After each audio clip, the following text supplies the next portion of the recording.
row, center file. Ready? Dress.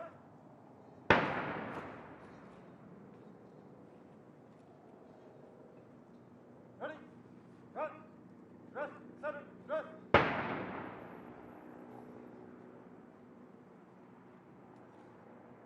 Ready? Run. Go.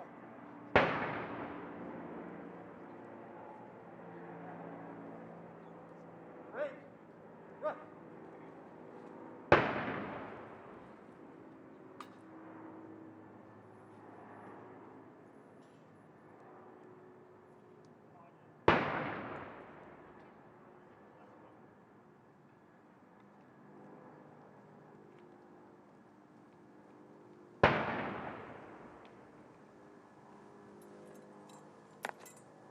Honor, guard, Turning zone. attention!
Ceremonial Ceremonial. at ease.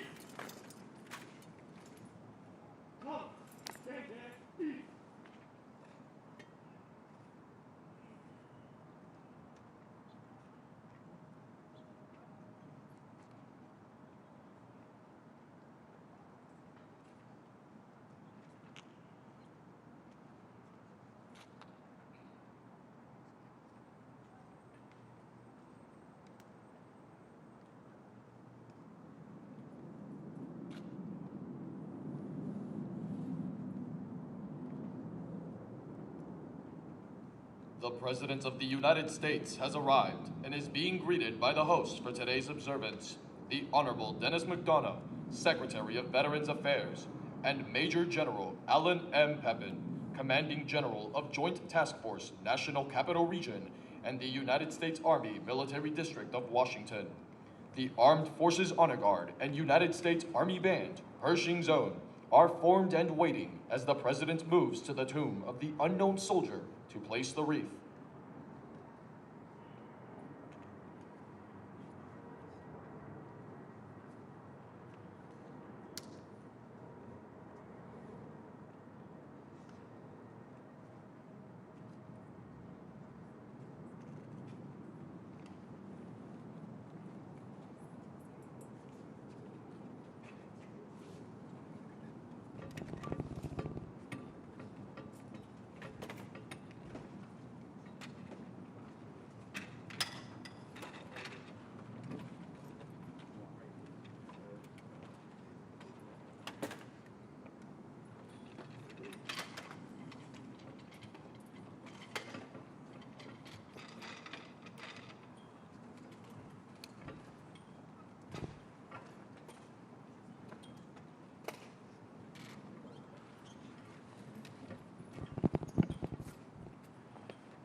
Honor, guard. Urgent go.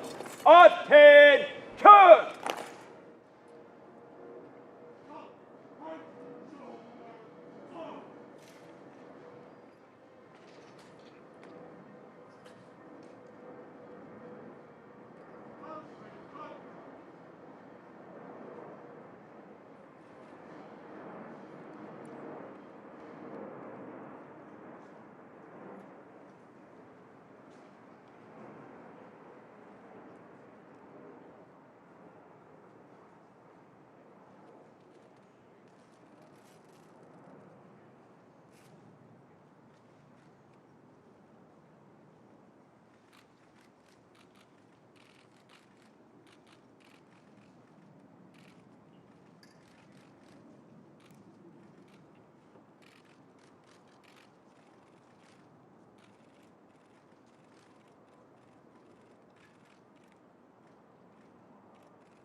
The wreath laying ceremony is now complete.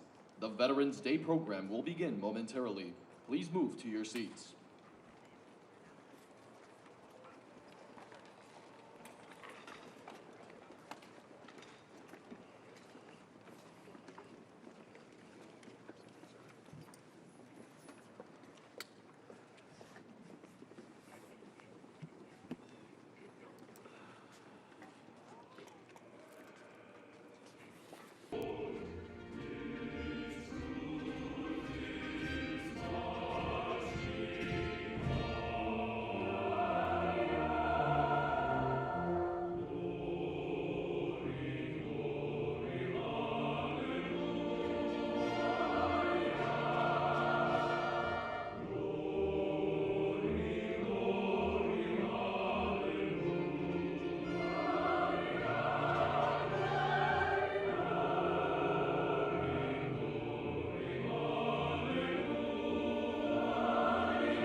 Ladies and gentlemen, Major General Alan M. Pepin, Commanding General of Joint Task Force, National Capital Region, and the United States Army Military District of Washington.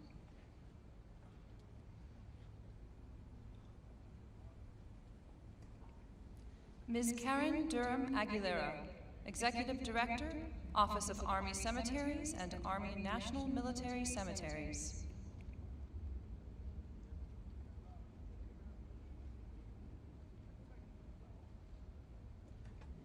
Mr. Alan Paley, National Commander, Jewish War Veterans of the United States of America.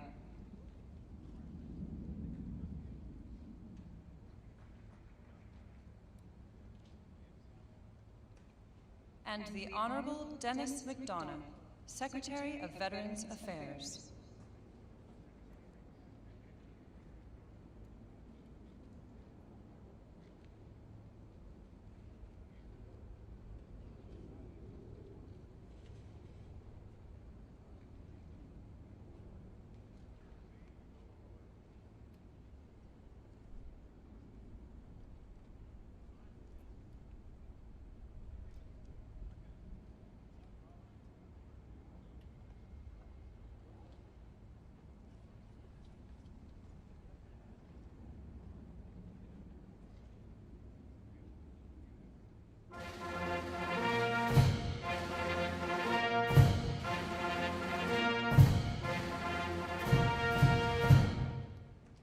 Ladies and gentlemen, the President of the United States.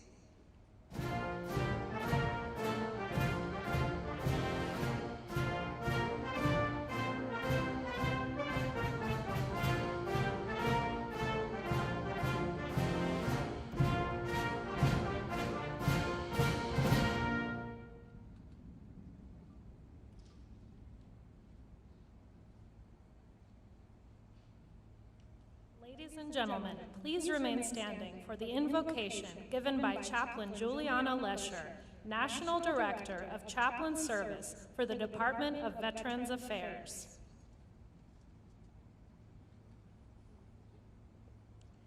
Let us pray.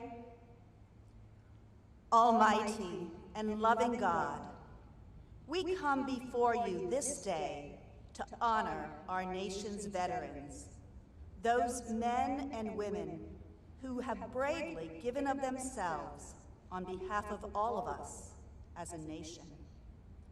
Throughout our nation's history, you, God, created and designed each of our nation's veterans with unique gifts, abilities, talents, and values, which would guide and direct them to a unified calling and mission, the defense of our nation's freedoms.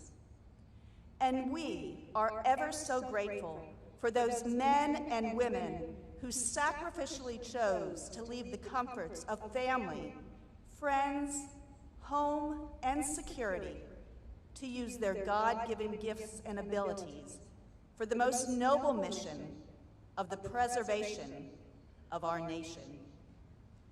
Our nation's veterans have faced horrific challenges on land, sea, and air. And you, as our omnipresent and ever-abiding God, have strengthened and upheld our service members and veterans through their darkest hours.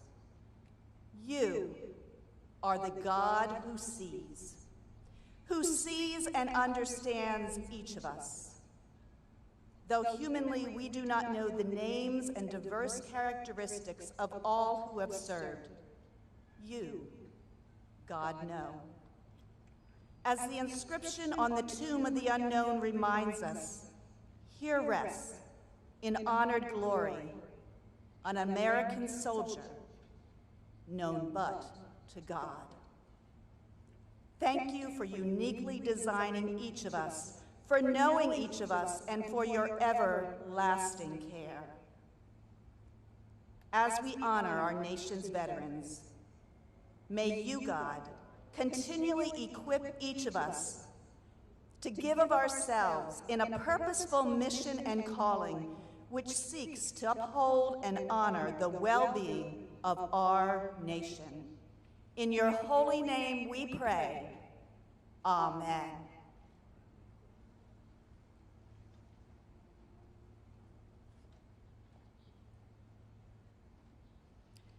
Now, I'd like to invite Mr. Alan Paley, National Commander, Jewish War Veterans of the United States of America, to lead us in our Pledge of Allegiance.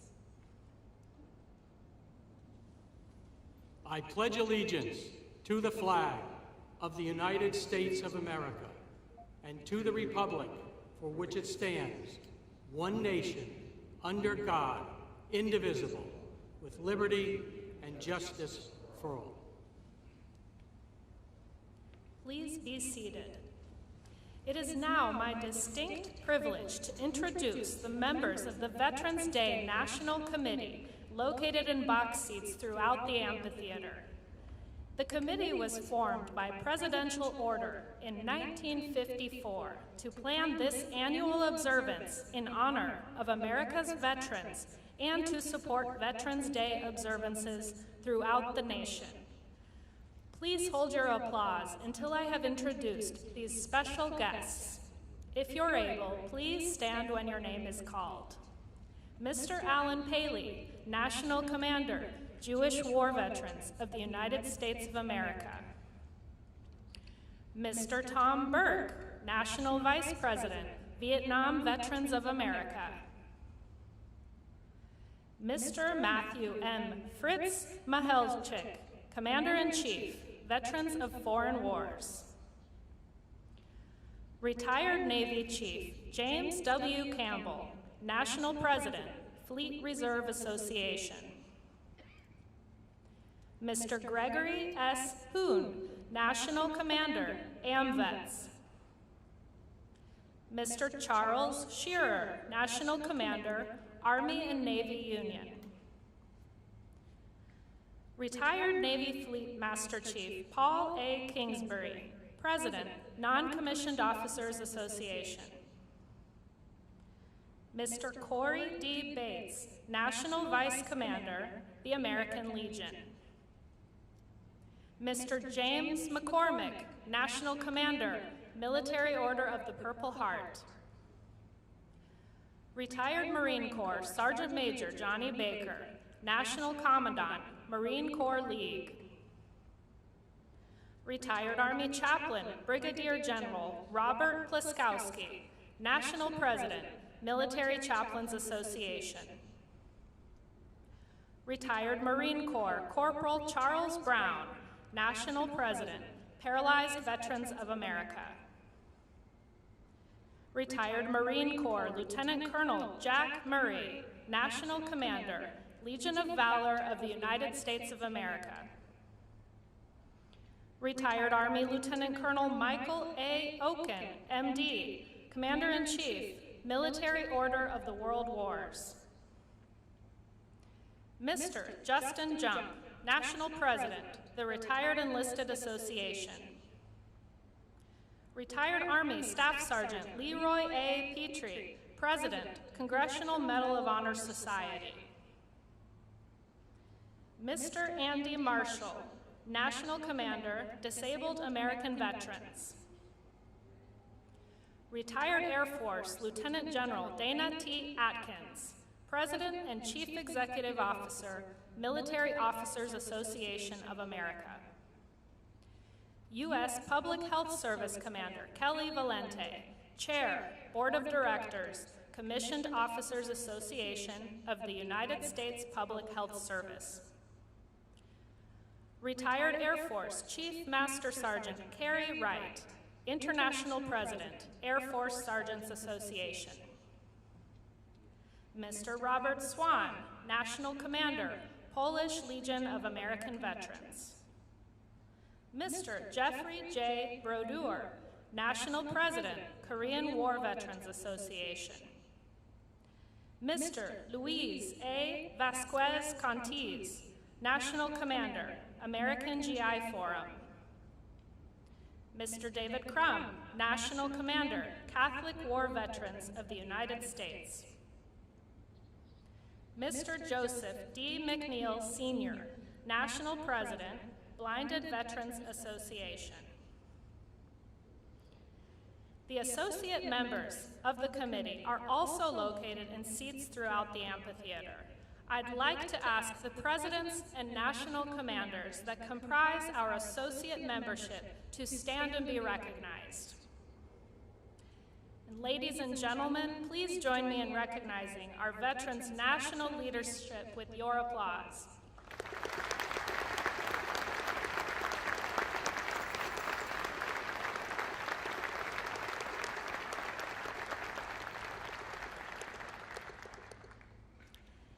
It is now my pleasure to introduce the Executive Director, Office of Army National Cemeteries and Army National Military Cemeteries, Ms. Karen Durham Aguilera.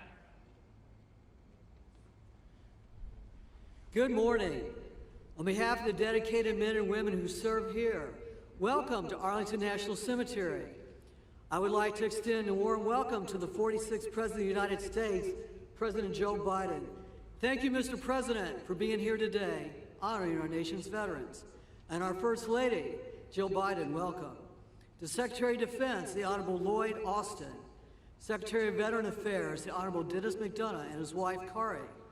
Secretary of the Army, the Honorable Christine Wormuth. Chief of Staff of the Army, General McConville and his wife, Maria, welcome.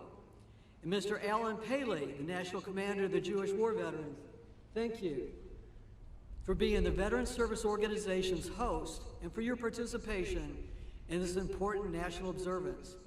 And to all dignitaries and families and everyone watching from across our great nation, thank you for being with us today. The cemetery is beautiful this time of year, and it is fitting that we once again recognize our veterans on these most hallowed grounds. Today is a celebration of honor, duty, and patriotism. Arlington National Cemetery is a solemn place surrounded by over 400,000 soldiers, sailors, Marines, airmen, and Coast Guard men, and their families who have proudly served our nation in peacetime and in war. While Memorial Day is dedicated to remembering those whom we have lost, today is a celebration of all of those who have worn the uniform, including and especially those who are still with us. I encourage each and every one of you to pause for a moment today and thank a veteran or military family member for their service and sacrifice. Today may be solemn, but it can also be joyous, as we remember loved ones, friends, comrades in arms who have served and may still be serving. I will also briefly talk about an historic event that concludes today with this observance. For the last year, we have held events to commemorate the centennial of the Tomb of the Unknown Soldier with the interment of the World War I unknown. 100 years ago today, that service member completed his final journey from France and was laid to rest here in the heart of Arlington National Cemetery to represent all service members who had lost their lives and their identities. We did so to provide comfort and closure to those family members who were never given the opportunity to lay to rest their child, husband, or father. More of the history of the Tomb of the Unknown Soldier can be found in our commemorative educational programs online. I encourage everyone to learn more about this iconic site. Stories of the service and sacrifice we celebrate today are etched in marble all around us, from the inscriptions on gravestones to the Tomb of the Unknown Soldier. Most important are the patriotism, valor, and fidelity etched in the hearts and souls of our service members, past, present, and future. They are the vanguard of our freedom and our liberty. Today, as for the past 157 years, Arlington National Cemetery is honored to serve our veterans and their families at our nation's most sacred shrine. No place at Arlington National Cemetery can be purchased. Each must be earned through honorable service. To everyone here today, I'm proud to say we are a great people, honoring service and sacrifice to a grateful nation. So thank you to all of our veterans and families, and once again, welcome to Arlington National Cemetery. I will be followed by the National Commander of the Jewish War Veterans, Mr. Alan Paley. Thank you.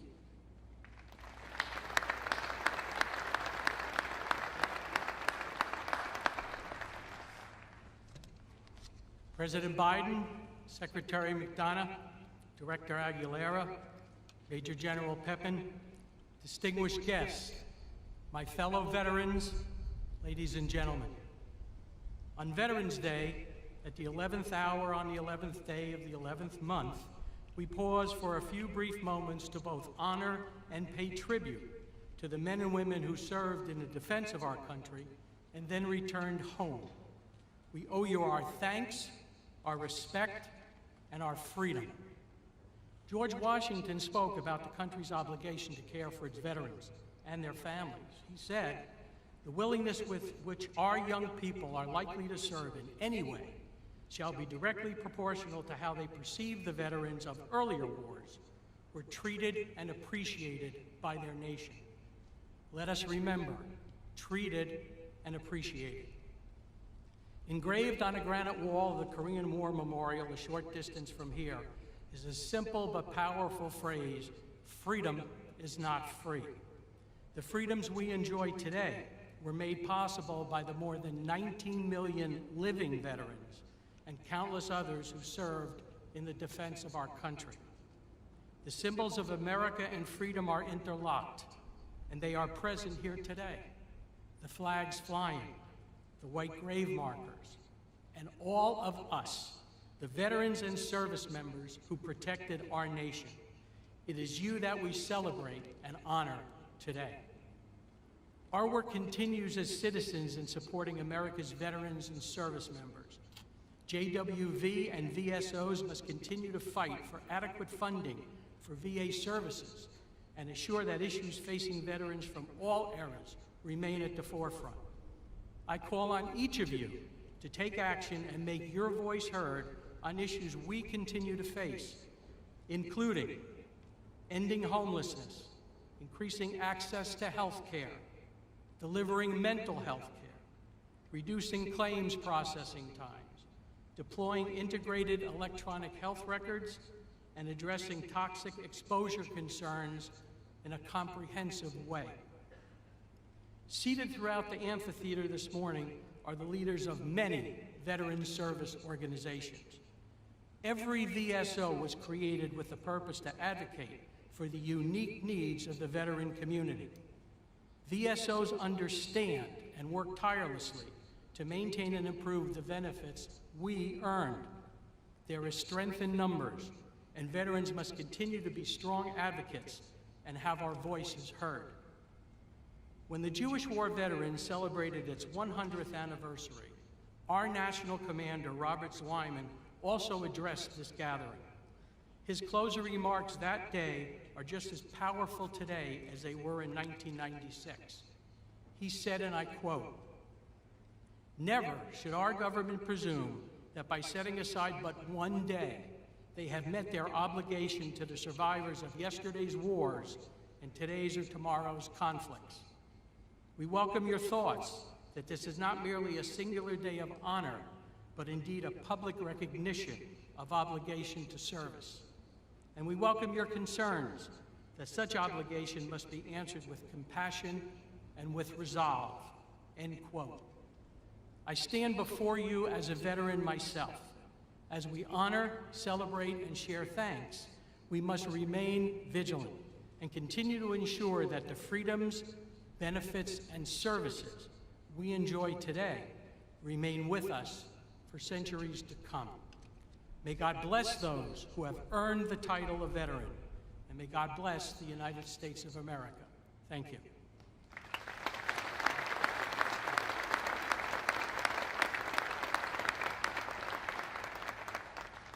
It gives me great pleasure to introduce the 11th Secretary of Veterans Affairs, the Honorable Dennis McDonough. Before coming to VA, Secretary McDonough served as the 26th White House Chief of Staff, working across the cabinet to develop and execute critical U.S. priorities in national security and domestic policy. Before his tenure as Chief of Staff, he served as Principal Deputy National Security Advisor, Chief of Staff of the National Security Staff, Deputy National Security Advisor for Strategic Communications, and Chair of the National Security Council's Deputies Committee. In all of those roles, he helped lead the administration's work on behalf of veterans and military families. He believes deeply, as he testified to Congress, that there is no more sacred obligation nor noble undertaking than to uphold our promises to our veterans, whether they came home decades ago or days ago. Join me in welcoming the Secretary of Veterans Affairs, Dennis McDonough.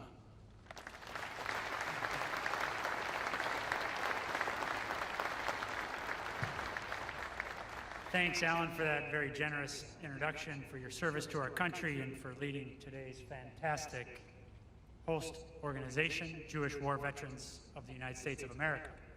Mr. President, welcome. My deepest thanks to you and to the First Lady for being here. We are forever grateful for your leadership, for your unwavering support of our nation's veterans, their families, caregivers, and survivors. Let me also acknowledge the distinguished leaders from the Cabinet, Congress, VA, veteran service organizations, veteran family and caregiver advocacy organizations, and our Veterans Day National Committee. It's great to be here with you.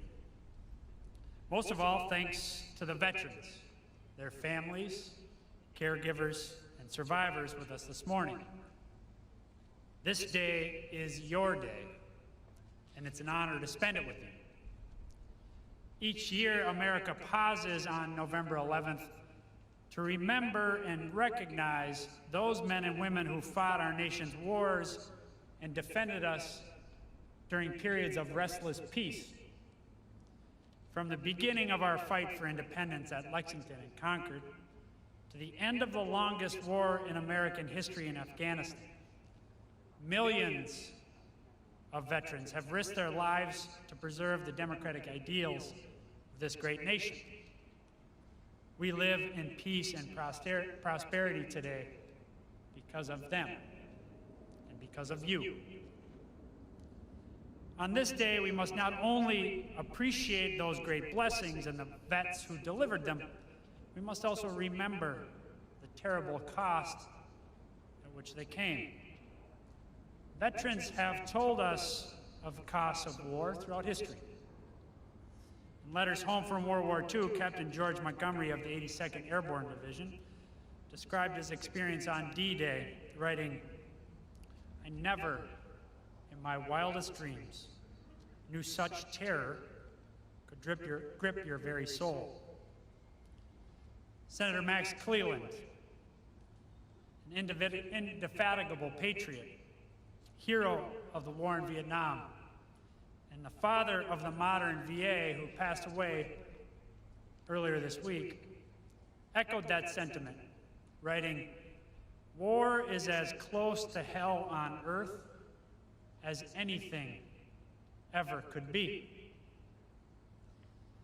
Sentiments like these have been expressed by veterans of every conflict, those who bore the bloody battles of the American Civil War, the hellish trenches of the First World War, the frozen mountains of Korea, the jungles of Vietnam, and the cities, deserts, mountains of Iraq and Afghanistan. Many service members gave their last full measure of devotion during those wars, some of whom now rest on the hallowed grounds of the cemetery, or in the tomb of the unknown soldier, which, as of today, has stood for 100 years. Other brave service members come home as veterans. But for those veterans, those wars did not end when the final bullet was fired, nor when the final service member came home. Instead, those wars live on, in their minds and in their bodies, in scars visible and invisible, sometimes for years, sometimes forever. This day, Veterans Day, is our day to honor the vets who made those sacrifices, a day to remember what they've done for us, a day to recognize that when those veterans serve and sacrifice, so do their families, their caregivers, their survivors. But critically, Veterans Day is also a call to action, a reminder that it's our sacred responsibility as Americans to serve those who have served our country. That call to action dates all the way back to President Lincoln's second inaugural, when he charged a wounded nation to care for those who shall have borne the battle and for their families, survivors, and caregivers. And that same call echoes today when President Biden reminds us that our nation's most sacred obligation is to prepare and equip troops we send into harm's way and to care for them and their families when they return home. At VA, that means we're providing veterans with world-class health care, with benefits they've earned and so rightly deserve, with a lasting resting place that's a tribute to their service. And with President Biden's leadership, VA is doing exactly that, providing more care, more benefits, and to more veterans than at any time in our nation's history. But this day reminds us that it's not just the job of VA to serve veterans, their families, survivors, and caregivers. It's the job of every American. Because whenever someone signs up to honor our country in the military, our nation makes them a simple promise. If you take care of us, we'll take care of you. If you fight for us, we'll fight for you. If you serve us, we'll serve you when you come home. The thing is, our nation as a whole makes that promise. But it's on all of us, every single one of us, to keep that promise. There are many ways to do that. From reaching out to the veterans in your life, to lending a hand when a veteran needs help, to doing your small part to uphold the principles of democracy for which veterans have fought and bled to defend. Whatever the method, serve veterans and serve them well. Remember their sacrifices, recognize their service, and recommit and renew your pledge to them, because that is our most sacred responsibility as Americans on this Veterans Day and every day. I know of no one who keeps that promise better than President Biden. As a senator, as vice president, and now as president, and as the surviving father of an Iraq war veteran, President Biden has dedicated so much of his life to serving those who have served us. Veterans, their families, survivors, and caregivers could not ask for a stronger advocate. And so, without further ado, it is my great personal and professional honor to present to you our Commander-in-Chief, the President of the United States of America, Joe Biden.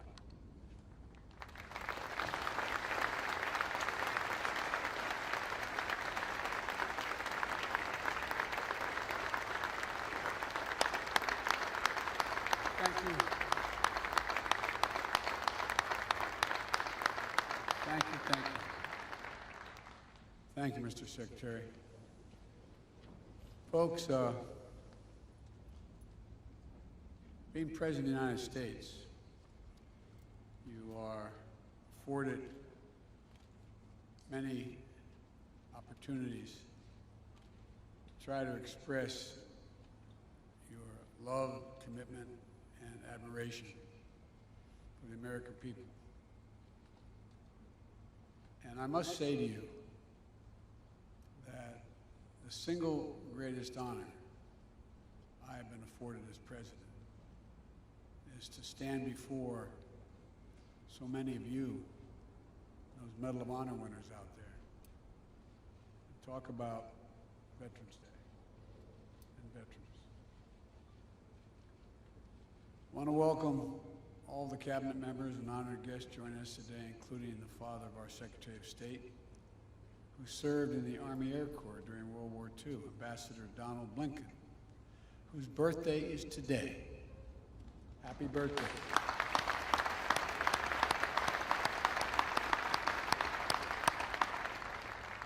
Thank you for your service to our country.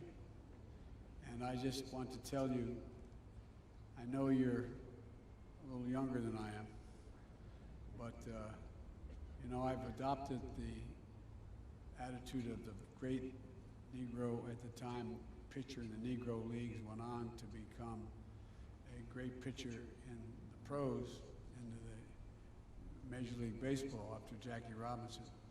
His name was Satchel Paige. And Satchel Paige, on his 47th birthday, pitched a win against Chicago. And all the press went in and said, "Satch, it's amazing. 47 years old, no one's ever pitched a win at age 47. How do you feel about being 47? He said, "Boys, that's not how I look at it." I said, "How do you look at it, Satch?" I said, "I look at it this way. How old would you be if you didn't know how old you were? I'm 50 years old, and the ambassador's 47. But all kidding aside, Mr. Ambassador, thank you for your service during World War II, as well as your service as an ambassador. And thank you for raising such a fine man, Tony Blinken, our Secretary of State. To all our veterans, past and present, we thank you, we honor you, and we remember always what you've done for us.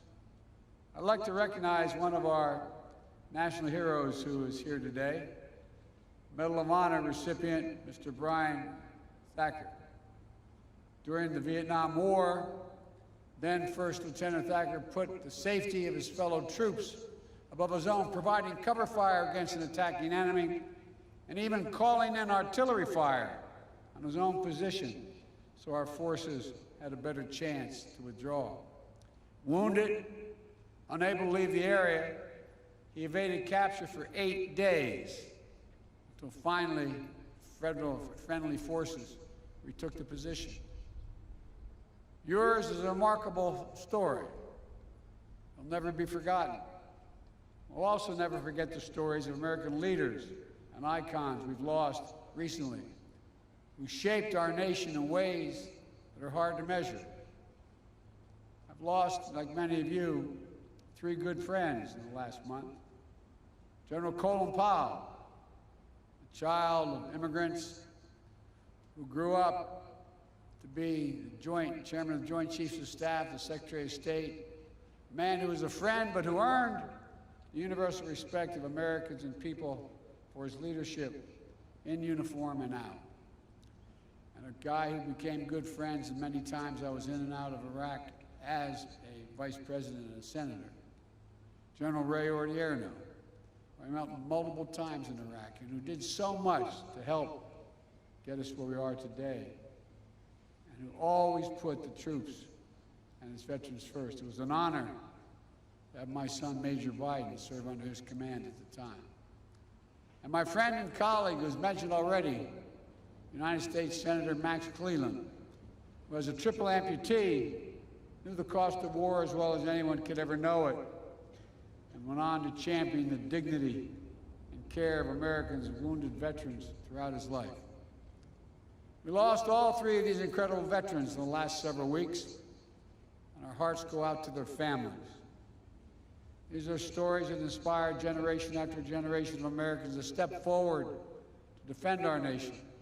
And today, we pay homage to the unrelenting bravery and dedication that distinguishes all those who have earned the title of American veteran. It's an honor that not only a small percentage of Americans can claim, and one that marks those who are able to claim it as brothers and sisters. It's a badge of courage that unites across all ages, regardless of background, because to be a veteran is to have endured and survived challenges most Americans will never know. You've come through the trials and testing, brave dangers and deprivations, faced down tragic realities of war and death. You've done it for us. You've done it for America, to defend and serve American values, to protect our country and our Constitution against all enemies, and to lay a stronger, more secure foundation on which future generations can continue to build a more perfect union. Each of our veterans is a link in a proud chain of patriots that has stood in the defense of our country from Bunker Hill to Belleau Woods, Gettysburg to Iwo Jima, Chosin Reservoir to Konar Valley. Each understood the price of freedom, and each shouldered that burden on our behalf. Our veterans represent the best of America. You are the very spine of America, not just the backbone, you're the spine of this country. And all of us owe you. And so on Veterans Day, and every day we honor that great debt and recommit ourselves to keeping our sacred obligation as a nation to honor what you've done. We have many obligations to our children, to our elderly, to those truly in need. But I've gotten in trouble way back when I was a young senator for saying we only have one truly sacred obligation. We have many obligations, but one truly sacred obligation. To properly prepare those and equip those who we send into harm's way, and care for them and their families while they're both deployed and when they return home. This is a lifetime sacred commitment. It never expires. And for me and for Jill and for the entire Biden family, it's personal. When Bo was deployed to Iraq, after spending 6 months in Kosovo as an assistant U.S. attorney trying to set up a criminal justice system, I got a call from him one day. He said, "Dad, what are you doing Friday?" And I said, "What do you need, hon?" What do you need? He said, "I'd like you to pin my bars on." I said, "What in the heck have you done?" He said, "Someone's got to finish these wars, Dad." True story. Jill and I learned what it meant to pray every day for the safe return of someone you love. So many of you have done that. Our grandkids learned what it meant to have their dad overseas in a war zone instead of back at home for a year, tucking them into bed and reading that story every night. Thousands of Americans, tens of thousands, have had that experience. As the English poet John Milton wrote, "They also serve who only stand and wait." All the mothers and fathers, sons and daughters, spouses, all those who stand alongside our veterans and their families, caregivers, survivors, you are the solid steel spine that bears up under every burden, the courageous heart that rises every challenge. We've asked so much of you for so long, and our nation is grateful. For 2 decades, the lives of our service members and their families and veterans have been shaped by the conflicts in Iraq and Afghanistan. Since 9/11, hundreds of thousands of Americans have served. So many are still serving today in harm's way, and we cannot forget them. The American people are forever grateful and in awe of what you've accomplished. But in fulfilling their mission, so many veterans and their families and caregivers have been through hell. Some facing deployments after deployment, spending months and years away from their families, missing birthdays, anniversaries, and collections. I remember one of the last times I flew into Iraq in the so-called Silver Bullet. I remember walking up to the cockpit, and the crew masters along with the pilots were up there, and I said, "How many of you, is this your first tour?" No one raised their hand. There were 5 people. Second tour, no one raised their hand. Third tour, 2 raised their hand. Fourth tour, 2 raised their hand. Fifth, 1 raised their hand. Folks, on Veterans Day, we have to always remember that there's nothing low risk or low cost about war for the women and men who fight it. I carry with me in my pocket every single day. I have my checks to check with the Defense Department. In the back of my schedule, I have U.S. daily troops in Afghanistan, killed and wounded. U.S. daily troops in Iraq, killed and wounded. 52,323, not roughly 53,000. Every one of these individuals has a family, has a unit at home. 53,323 American servicemen and women wounded in the conflicts of Iraq and Afghanistan. 7,074 gave their lives, the last full measure of devotion. Untold, thousands more return home, as our secretary can tell you, with unseen psychological wounds of war. The enduring grief borne by our Gold Star families. These are the cost of war that we'll carry as a nation for decades to come. And all veterans, service members, their families, caregivers, survivors, I want you to know that our administration is going to meet the sacred obligation that we owe you. We're going to work with Congress, Republicans and Democrats together to make sure our veterans receive the world-class benefits that they've earned and meet the specific care, specific needs that they each individually need. That means expanding presumptive conditions for toxic exposure, particulate matter, including Agent Orange and burn pits. We're going to keep pushing on this front to be more nimble and responsive, reviewing all the data and evidence to determine additional presumptive conditions that make sure our veterans don't have to wait to get the care they need. It also means prioritizing mental health care that's necessary to treat the invisible wounds that so many of our veterans carry, including pursuing our newly released comprehensive public health strategy to reduce military and veteran suicides. I want to say clearly to all our veterans, if you're struggling, you're so used to never asking for anything. If you're struggling, reach out. Call the Veterans Crisis Line. Having trouble thinking about things. It's no different than if you had a wound in your arm.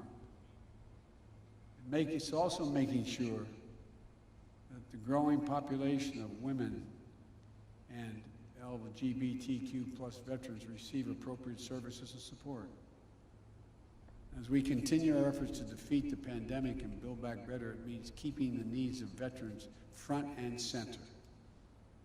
The American Rescue Plan included $17 billion to support VA's COVID-19 response, to get vaccine shots in arms as fast as possible, and to fund programs that provide rapid retraining assistance for veterans who may have lost their jobs in the pandemic, housing assistance, debt forgiveness, and to invest in improving VA facilities and the living conditions of vulnerable veterans.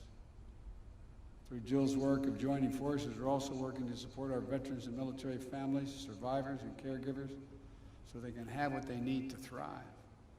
They deserve it. As Secretary McDonough noted, this Veterans Day also marks the centennial of one of the most hallowed American monuments, the Tomb of the Unknowns.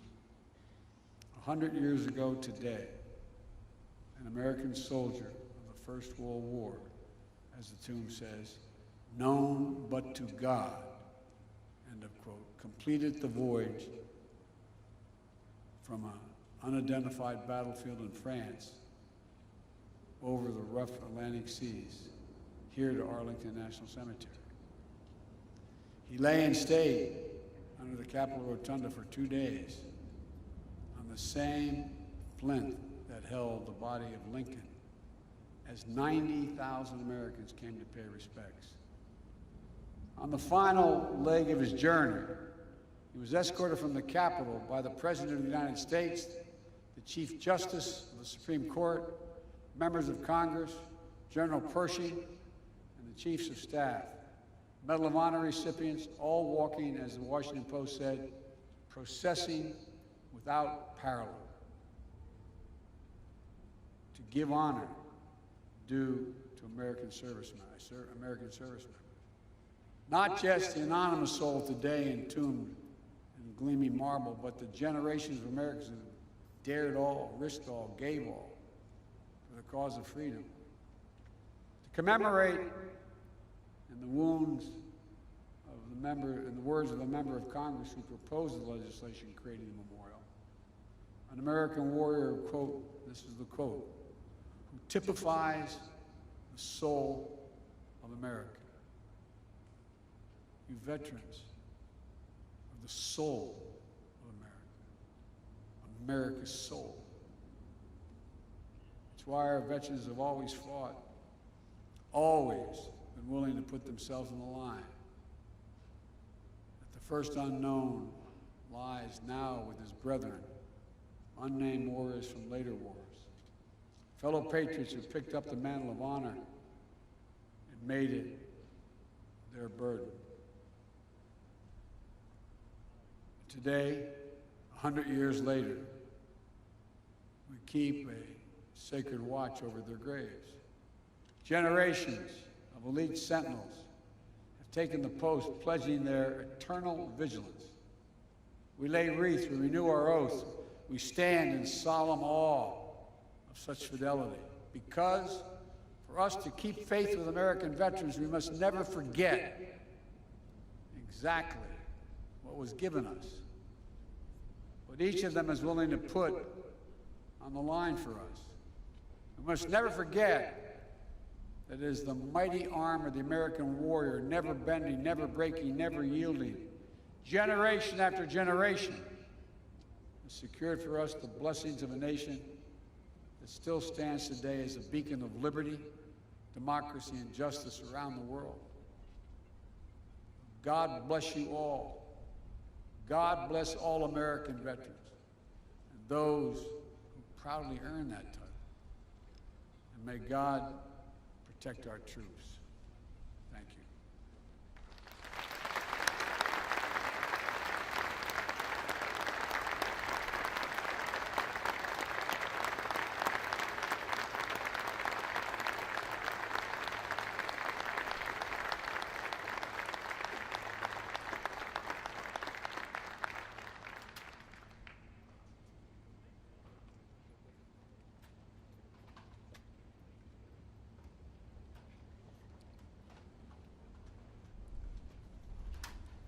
Ladies and gentlemen, and now the United States Coast Guard Band will play, and the Armed Forces Chorus will sing, God Bless America.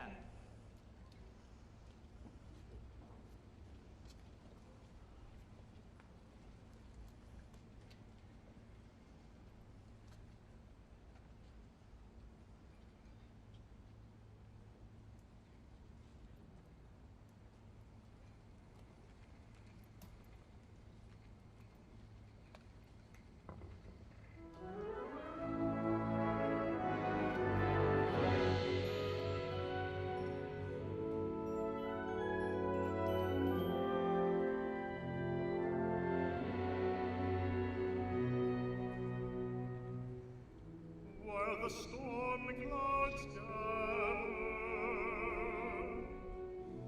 far across the sea. Let us swear allegiance to a land that's free.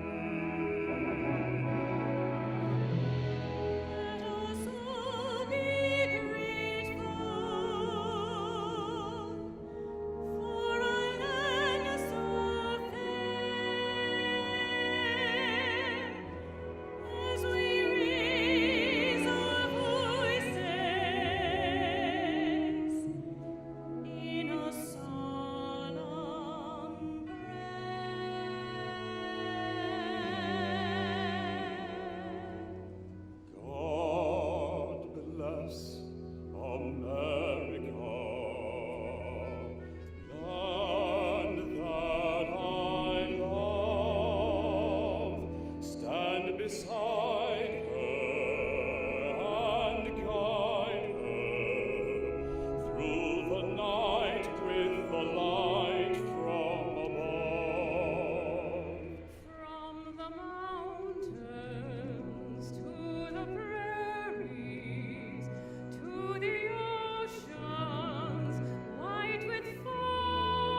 be seated for the departure of the President of the United States and the official party.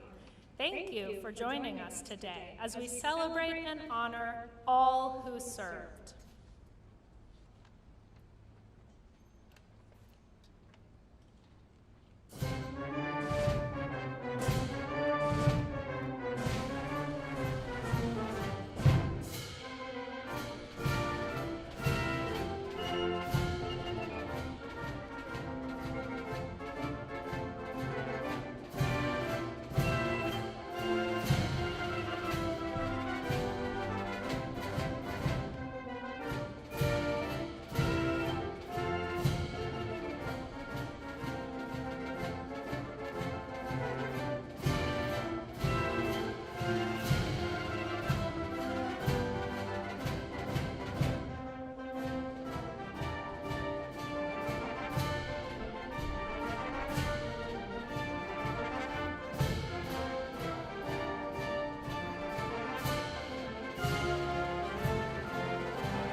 This concludes the 2021 National Veterans Day observance.